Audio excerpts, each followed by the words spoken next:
Hey guys, Joe DeMarco for the Crazy New York Driver Show for Friday, March 28th, 2025. Welcome to another eBay video.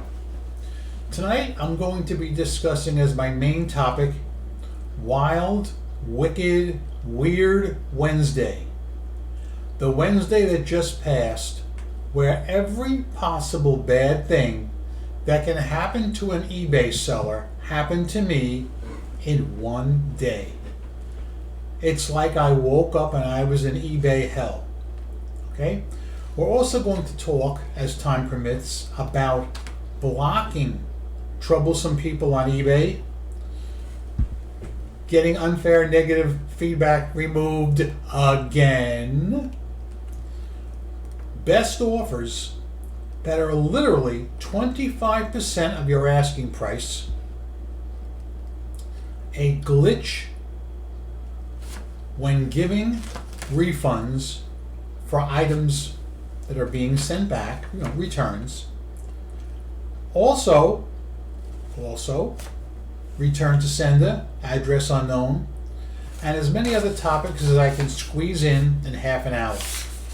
As I said, most of these things happen to me on Wednesday. So, before I get into the first cutaway, let me show you once again, return to sender. You thought I was going to sing, didn't you? Well, another one came back. Another one came back with a bogus address. Okay? If the guy opens a claim, I will give him his original purchase price.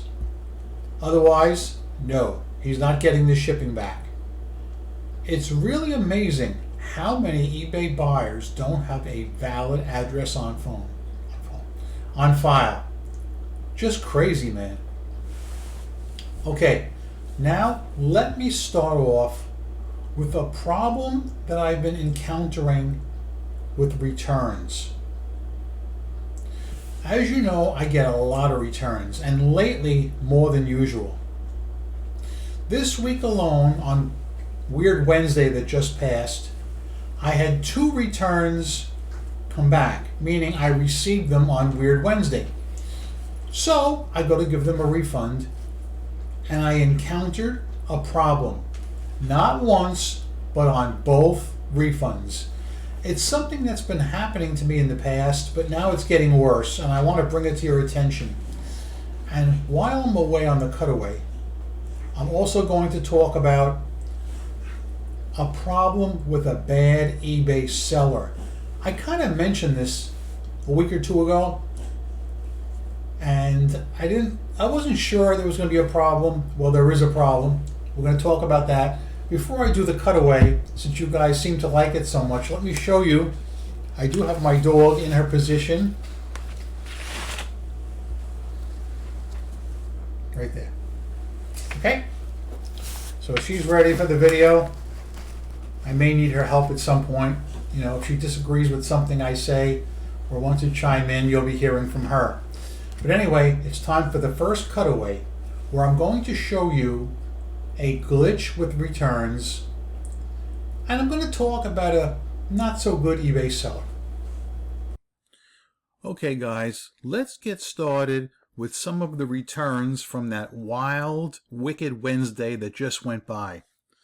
Return number 1. As you can see, I processed the return.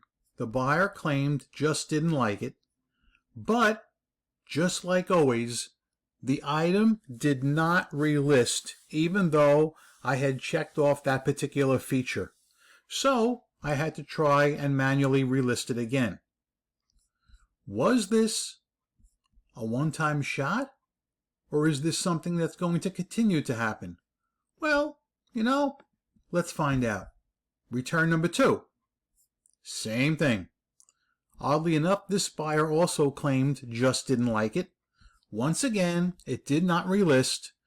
I don't know what is going on, but my stuff never relists. Never. And it's all single one-of-a-kind items, too, so I don't get what the glitch is going on. But again, I had to manually relist this one. Now, while I'm on screenshots, let me show you something else. You may remember in a recent video, I showed you that I purchased these items right here. Take a good look.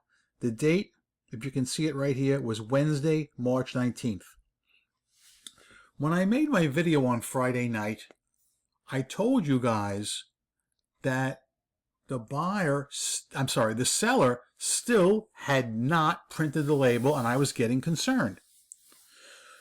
So I guess it's the following day, Saturday morning, he prints the label. So I said, well, that's not too bad. You know, I bought him Wednesday. He waits till Saturday to print the label. I guess I could accept that. I hear nothing till approximately, guess when? I think it was Tuesday or Wicked Wednesday of this week. The seller writes to me and says something like, I haven't had time to get to the post office yet. I've been very busy. I'll get there this week. I think it's very deceptive that he printed the label Saturday to make it look like he was sending them out when he had no intention of doing so. So yeah, that's it for screenshots now. Let's get back to the video. As far as the returns glitch goes, I do not know what's causing it, but it happens to me just about every time. My stuff will never relist, even though they are single quantity items. It just makes no sense, all right? So yeah, both of those returns were just didn't like it, which is very unusual for me. Most of the times, it's wrong size doesn't fit. I was just notified today of another return I have coming, which really made me shake my head. A guy sent me a best offer, and when they send best offers, for Christ's sake, it shows intent, and it should show that the buyer has done their homework. He buys these cheap wheel emblems for $15. That's what he offered me, $15. I accept. He gets them, opens a return, wrong size doesn't fit, then takes the time out to take 5 pictures of the item next to his wheel to show that they're too big. If he would have invested that time just to measure his wheel, he wouldn't have had to go through all this. Plus, we're talking a $15 item. I shipped it with USPS Ground Advantage, which was the cheapest. Even if he uses the same service to ship back to me, which I'm sure he will, he's going to break even. You know, he's not getting any money back. Am I the only one that gets returns that are $15? If any of you have had returns $15 or less, talk to me. I'd love to hear about it. As far as that seller is concerned, I had a bad feeling about him from the start. You know, if he takes 2 or 3 days to get his act together, I can accept that. I don't like it. It shouldn't be that way, because I looked at the listing. It didn't say that. It didn't say he was on vacation or anything. So once he printed the label, I thought at least it would be on its way. No. As I said, he contacted me on Wednesday to tell me it hadn't even left yet. However, today, Friday, it arrived. Would you like to see it? Or would you like to hear it? Guess what I got right here? Guess what I got right here? This is the way he packed these things. I want you to see this.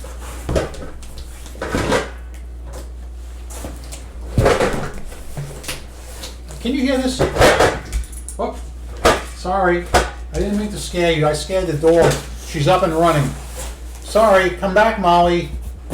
Molly. It was an accident. Sorry. It's all right. Come back. Come here. Come here. She gets scared very easily. Anyway, I didn't open the box yet because I wanted to be able to shake the box and show you the way I received it. That being said, How do you guys feel about this seller? The fact that he didn't ship right away, that he led me astray by printing the label on Saturday and not shipping it till Weird Wednesday. And if you want to know the dates in question, I bought the item on the 19th, which I showed you in the screenshot. Today is what, the 28th? I mean, I don't really mind that he took his time in getting his act together, but to print the label and then have it lay there for 3 or 4 days, that does kind of irk me. So yeah, that's that. Next topic I'd like to cover is going to be negative feedback removal again.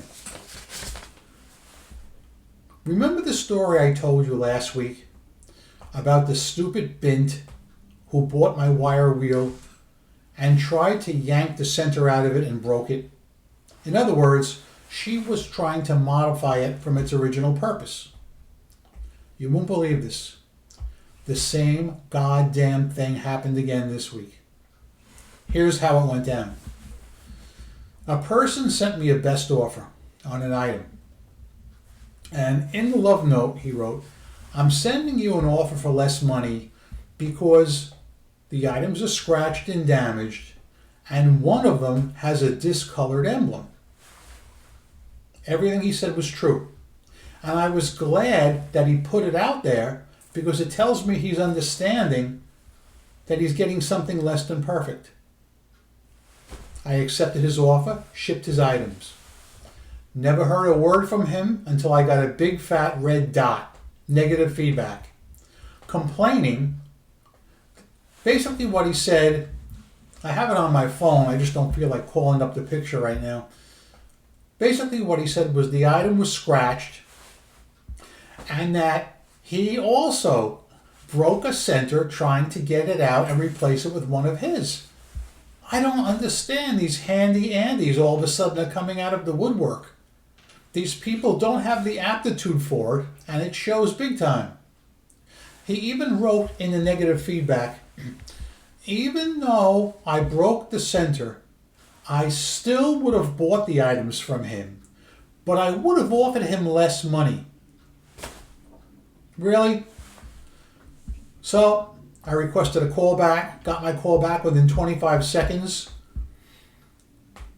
explained my situation to the concierge rep. He looked at it, removed it instantly. And he even went as far as to say that he knew me because he dealt with me once before when I called in. And I recognized him too, all right? But yeah, everything worked good. I got a nice representative in the United States with a brain and with juice. Those are the combinations I love, okay? So thank God that worked out for me. But eBay has got to crack down on these bad buyers who break items and then leave bad feedback. This guy never attempted to return anything because he didn't want to return them. He was happy. But he was not happy that he broke the emblem, which he shouldn't even be touching. All right, moving on. I've been getting an insane amount of best offers that are approximately 25% to 30% of my asking price, which is absolutely unforgivable, unacceptable. The first time they do it, I just decline. But if they send me a second offer and it's still less than half, then I decline it and I give them a little love note. I'm blocking you, cheapskate, and you can't do a thing about it. And that's what I did today. I had an item that's $55 plus shipping. Guy offers me $20. Decline. He then offers me $25. Sorry, buddy. He's blocked. I had another guy during the week. I have an item that's $20, 20, $20 plus shipping. It's cheap with the best offer option enabled. It's a dog item. I have no problem taking less, but I won't go less than half ever. Even if he would have offered me $12, I would have taken it.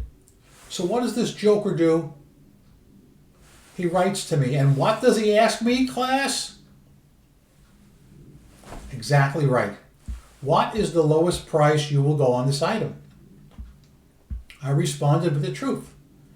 Try and get it locally. That way at least you'll save a few dollars on the shipping. And I blocked him.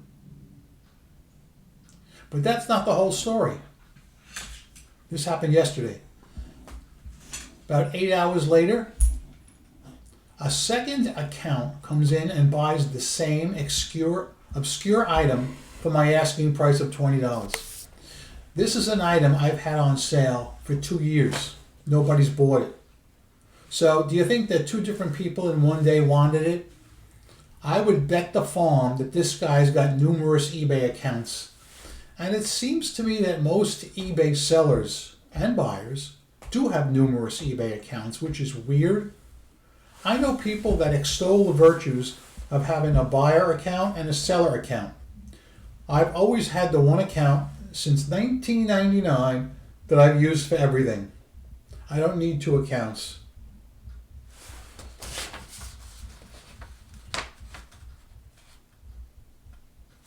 Now, let's talk about sales of the week. Sales this week were a roller coaster. I had a few good days. I had a few bad days. When I say bad, I mean terrible days.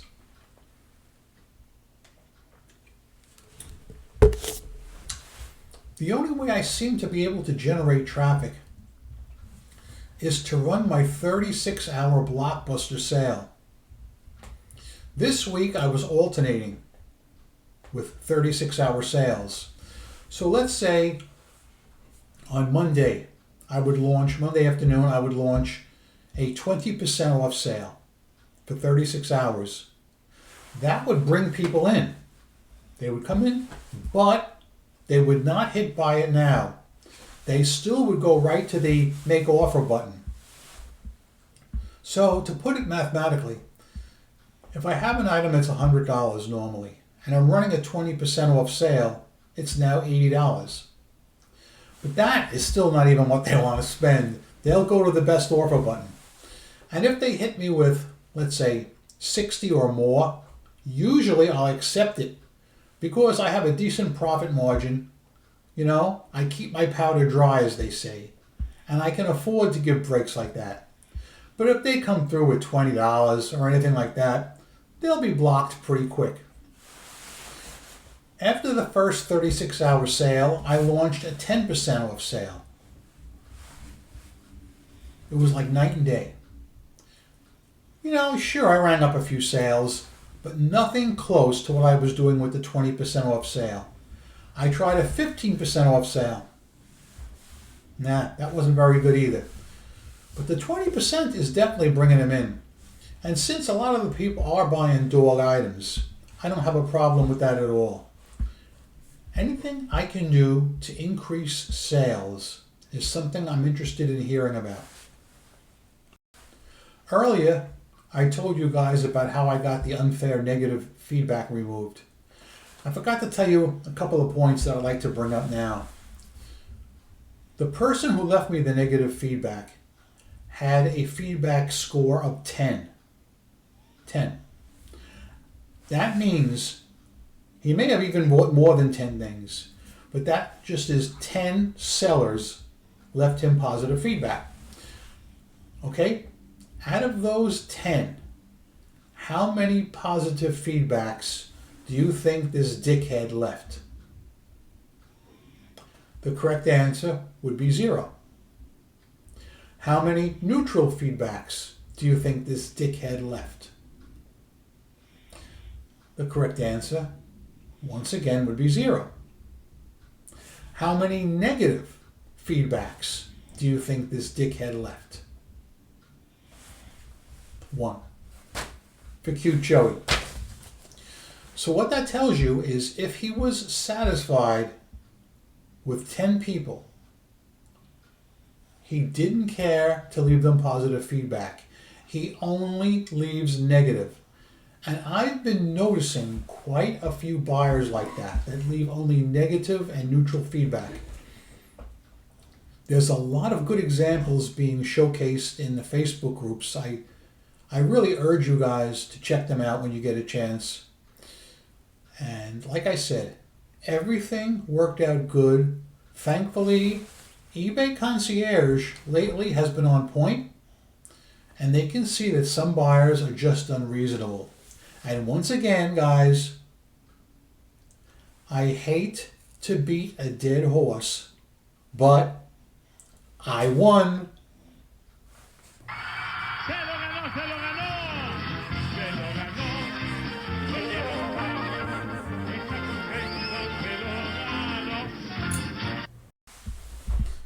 Lately, I've been seeing quite a few bad sellers on eBay doing things that are definitely not allowed.